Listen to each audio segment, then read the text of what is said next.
महात्मा बाबा ने कहा है कि जो क्रिया योग लहरी महाशय को दे रहे हैं जी, एक मुक्ति का द्वार है। जी स्वामी जी, योग को लेकर आप कह रहे हैं कि अब योग साधना एक स्टेज है, इसे हासिल किया जाता है मुक्ति अज्ञानता से।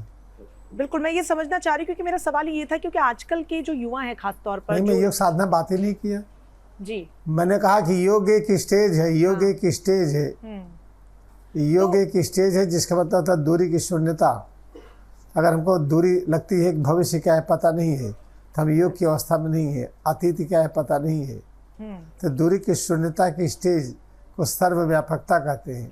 इसको कहते हैं योग। योग का मतलब ये नहीं कि हम कदम ताल कर रहे हैं, जॉगिंग कर रहे हैं, या हलासन कर रहे हैं, सर्वांगासन कर रहे हैं, शीर्षासन कर रहे हैं। मेरा सवाल यही था स्वामी जी कि जो अलग अलग आसन इसका योग सिखाए जाते हैं, अलग अलग आसन करवाए जाते हैं, स्टेज है। उसी को लेकर सवाल था कि लोगों के जहन में ये था कि क्रिया योग भी क्या इसी के समान है। बहुत से लोग तो ये भी हैं जो कहते हैं कि उनका मन स्वामी जी एक जगह नहीं टिकता है। आप कैसे सिखाते हैं? देखिए, लोग जानना नहीं चाहते बहन जी, लोग जानना नहीं चाहते आसन का। हमारी बात सुनिए ध्यान से। बोलिए। लोगों का आसन के बारे में पता नहीं है।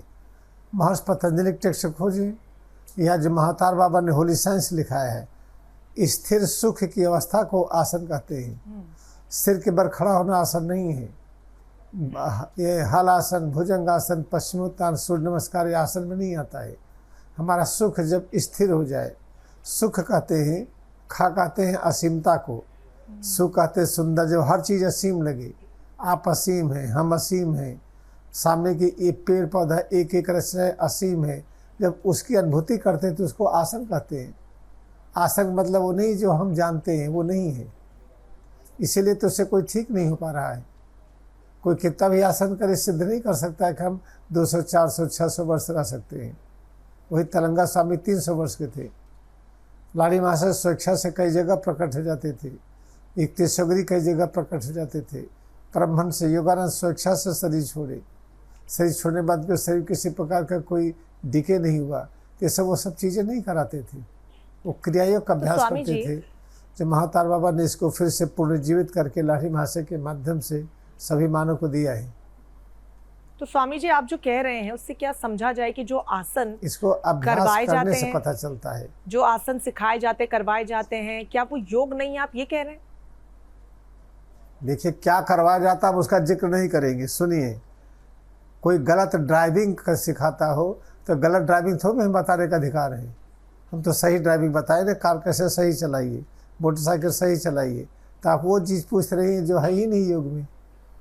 आप महर्षि पतंजलि टेक्स्ट बुक खोजिए, कहीं नहीं लिखा है कि शरीर का पॉस्चर आसन है, श्वास का व्यायाम प्राणायाम है, कहीं नहीं लिखा है। उनके नाम पर कराया जाता है। तो आसन क्या है? महर्षि पतंजलि की दोस्त थोड़ी है।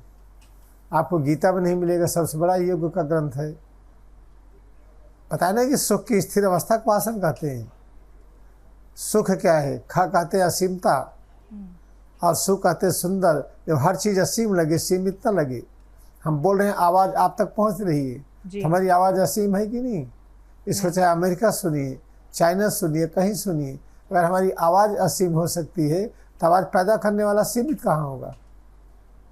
वास्तव में हम आप दोनों या ब्रह्मांड की प्रत्येक रचनाएं ये असीम सर्वव्यापी है। इस स्थिति को जब हम जान लेते हैं तब कहा तक हम आसन में हो गए हैं। आसन का अर्थ वो नहीं जो समझा जाता है, इसीलिए उससे समस्याएं दूर नहीं कर पा रहे हैं लोग।